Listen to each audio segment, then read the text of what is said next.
buenos días, seres amantes de la estadística, y bienvenidos a continuar nuestro trabajo. Hoy vamos a estar hablando acerca de las pruebas de hipótesis. Una hipótesis es una afirmación que hacemos sobre la población, y una prueba de hipótesis es una técnica que busca ver si es que esta afirmación se valida o no se valida mediante los datos que tenemos de una muestra de esta población. Vamos a intentar desarrollar entonces algunas pruebas de hipótesis haciendo uso de Excel. No esperemos más y vamos con eso. Comencemos leyendo el problema que tenemos planteado. Dice que después de algunas decisiones que se han tomado sobre educación, el ministro de Educación puede que haya bajado su popularidad, y por eso se bajaron las valoraciones que dieron del ministro 10 estudiantes hace un par de años y ahora, y se vio la diferencia que había entre esas valoraciones.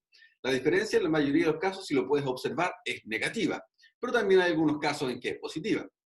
La mayoría de estos datos, entonces, proporcionan evidencia suficiente para afirmar que el nivel medio de popularidad de este ministro haya bajado. Esa es nuestra pregunta. Queremos saber si en realidad la media ha bajado o no lo ha hecho. ¿Refleja esa estimación un auténtico descenso en el nivel de popularidad? ¿O simplemente es debido a razones aleatorias que una muestra de 10 personas, la mayoría de ellos tengan un número negativo? Vamos a ver cómo es esto. Tenemos los datos aquí ordenados en una tabla con los estudiantes del 1 al 10 y la diferencia que cada uno de ellos ha dado. El punto más importante está aquí en plantearnos cuál es nuestra hipótesis nula y cuál es nuestra hipótesis alternativa. Lo que queremos preguntarnos es si en realidad ha habido un descenso, o sea, si la diferencia media es menor que cero. Por ello, entonces, la hipótesis alternativa será que la media es menor que cero. Y la hipótesis nula será que no ha habido una real diferencia, o sea que la diferencia media es simplemente cero. Y vamos a ver si tenemos evidencia suficiente en los datos para poder rechazar H0 en favor de H1, o bien no podemos rechazar H0. Recordar que H0 no se acepta, sino que más bien no se rechaza, que no es lo mismo. ¿Recuerdas eso? Lo vimos en la parte de nuestros contenidos. Para poder hacer todos nuestros cálculos, comencemos tomando los datos que tenemos. Tenemos primero que mu sub 0 vale 0, es el valor para el cual estamos trabajando. Y vamos a calcular además la media de todos los valores que hemos obtenido de la muestra de estudiantes. Recordar que en mi caso voy a estar trabajando con Excel en inglés, pero iré dejando las fórmulas en español también escritas al lado para que tú puedas desarrollarlo. En este caso la función a usar es media. Entonces hacemos la media de todo el conjunto de datos. Y ya lo tenemos, menos 1.02. El número de individuos en la muestra es 10.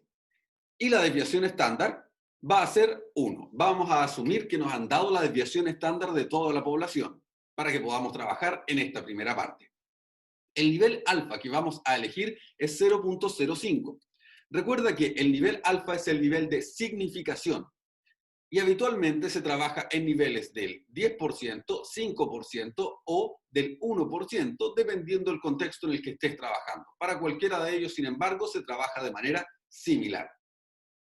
Y acá entonces vamos a usar la función distribución, normal, estándar, inversa. Y esa es la que vamos a utilizar aquí para encontrar el valor z, que en mi caso será normal, inversa, distribución de 0.05, y con lo cual obtenemos el valor menos 1.64. Y ese es el que vamos a necesitar.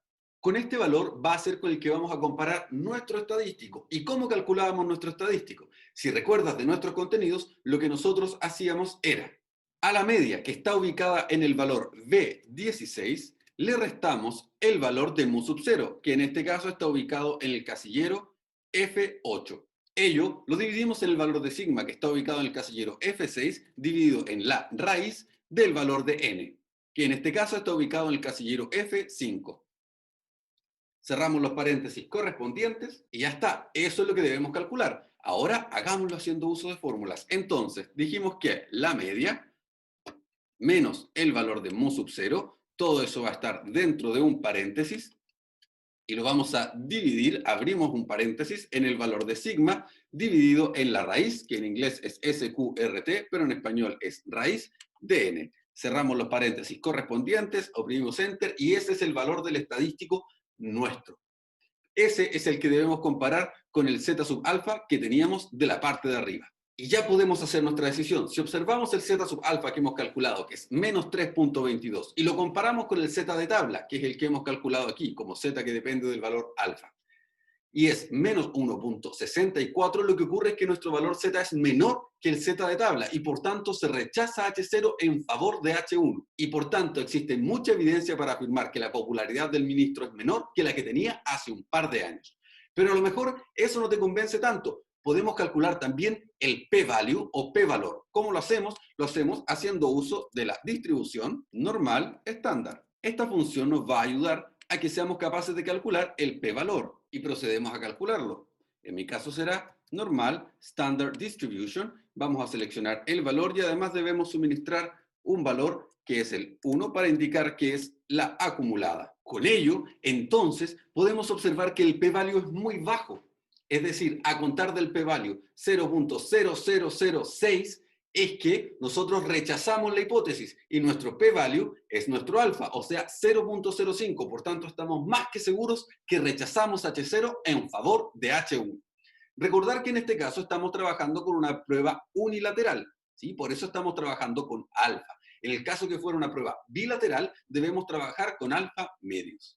Pero hay una manera aún más fácil de hacer el cálculo y es simplemente usando la función prueba z, que es la que está aquí. Dependiendo de cómo sea H1, debes escribirla de una o de otra manera. En este caso estamos en el segundo, así que vamos a escribir 1 menos z-test. ¿Y qué es lo que haremos? Vamos a seleccionar todo el conjunto de datos. Seleccionamos el conjunto de datos, luego de ello escribimos el valor del x que queremos calcular, que es 0, y luego de ello escribimos el valor de sigma, que en este caso es 1. Y así nos va a devolver automáticamente el p-value. Y podemos hacer nuestra comparación de inmediato y sin ningún problema. ¿Ves que es mucho más simple así? Vamos al siguiente. Tomemos el mismo problema, pero asumamos que esta vez no nos están dando la desviación estándar de toda la población, sino que vamos a tener que usar la desviación estándar de la muestra. Volvemos a hacer los mismos cálculos que teníamos antes. Calculamos la media de nuestros datos, ahí está, y también calculamos la desviación estándar, como ST deviation en este caso. Seleccionamos los datos respecto de los cuales queremos calcular la desviación estándar, y ahí está nuestra desviación estándar, pero de la muestra. El mu0 que vamos a usar es exactamente el mismo. Y el alfa también será 0.05. Pero en este caso no podemos usar una prueba Z, sino que usamos un estadístico T. ¿Por qué? Porque no estamos trabajando con la desviación estándar de la población, sino que con la de la muestra. ¿Y cómo lo calculamos? Pues de la misma manera que lo habíamos hecho antes. Se hace con distribución.t.inversa y selecciona los datos que quieres trabajar. Y procedemos a calcularla como t.inversa en mi caso. Seleccionamos el valor de alfa y además debemos seleccionar los grados de libertad. Y los grados de libertad es n-1, o sea, la cantidad de individuos en la muestra, menos 1. En este caso será 9. Y ahí está, el valor de nuestro estadístico es menos 1.83. Así que ese es con el que tenemos que compararnos. ¿Y cómo se calcula el valor t? Pues el valor t se calcula de manera similar a como lo habíamos hecho antes. Si te acuerdas, lo que hacemos es, a la media, le restamos el valor del mu0, todo eso lo dejamos dentro de un paréntesis y lo vamos a dividir en S, en este caso, ya no en sigma, en S, dividido en la raíz del valor de n. Y ya está. Entonces nuestro valor es menos 2.69. Y ya está.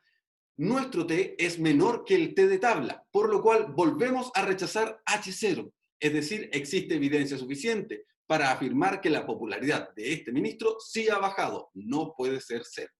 Recalquemos que la hipótesis que estamos trabajando corresponde a que mu0 vale 0 y la hipótesis alternativa es que mu es menor que 0, es decir, la popularidad ha bajado. Ahora entonces vamos a ver cómo calculamos el p-value y el p-value se calcula simplemente aplicando la t-distribution. Seleccionamos la distribución t, ahí está, el valor, agregamos los grados de libertad, que es 9, y luego indicamos el 1 para mostrar que estamos trabajando con la acumulada. Y ahí está, ese es nuestro valor. Por tanto, a contar de ese valor siempre se rechazará H0, o sea, de 0.01, y nuestro alfa es 0.05. Por tanto, tenemos más evidencia suficiente para poder afirmar que estamos rechazando H0. Lamentablemente en este caso no tenemos un test directo, porque el t-test que podemos hacer a través de Excel funciona para dos grupos de datos, como el que vamos a hacer ahora. Si lo que queremos hacer es una diferencia de medias, en ese caso debemos recurrir a la prueba T. Partamos entendiendo nuestro problema. Tenemos una encuesta que se ha diseñado para estudiar el sueldo anual de los banqueros de España. ¿Te acuerdas que es el mismo problema que en nuestra clase anterior?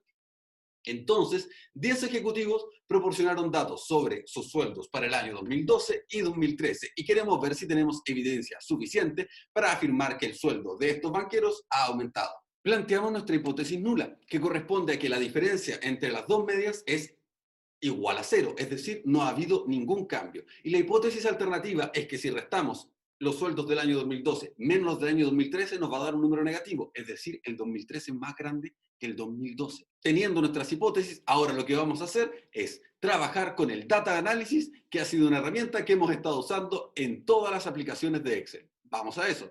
Seleccionamos Data y Data Analysis, y ahí obtendremos la que se llama prueba T para medias de dos muestras emparejadas. Entonces seleccionamos ese y nos solicita los dos grupos de datos. El primer grupo de datos será este, el segundo grupo de datos será este.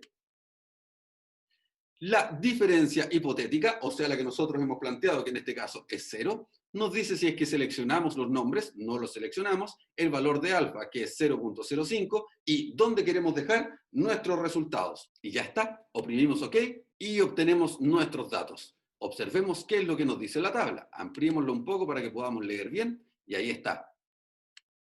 Nos ha dado la media de cada uno de los grupos, la varianza de cada uno de los grupos, el número de observaciones y el coeficiente de correlación de Pearson. Ya lo hemos trabajado también. Nos dice la diferencia de medias que hemos dicho hipotéticamente, que es 0. En nuestros resultados, entonces, vamos a ir aquí. Aquí hay un p-value y acá también hay un p-value. ¿Cuál de los dos es el que vamos a usar? Dado que nuestra hipótesis alternativa es una hipótesis de desigualdad, vamos a usar el de una cola. Pero si fuera una hipótesis de diferencia, entonces usaríamos el segundo.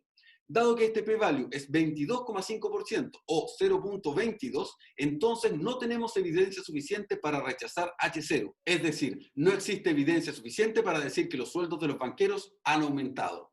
¿Quiere decir esto que no han aumentado? No. Quiere decir que con nuestros datos no tenemos evidencia suficiente para decir que han aumentado, que no es lo mismo a decir que han estado simplemente estables. ¿Te das cuenta la diferencia? Eso es muy importante a la hora de hacer las pruebas de hipótesis. Como puedes ver, el trabajo con las pruebas de hipótesis se reduce simplemente a poder encontrar el p-value y a contar de él tomar nuestra decisión para rechazar H0 en favor de H1 o bien no poder rechazar H0. Insisto, no es lo mismo que aceptar H0. Y ya está, mis queridos estudiantes, hemos hecho nuestras pruebas de hipótesis haciendo uso de Excel. Y ahora es momento que tú comiences a practicarlo. Por ahora es todo lo que debíamos hacer y nos encontramos en una próxima ocasión. Que estés muy bien. Chao, chao.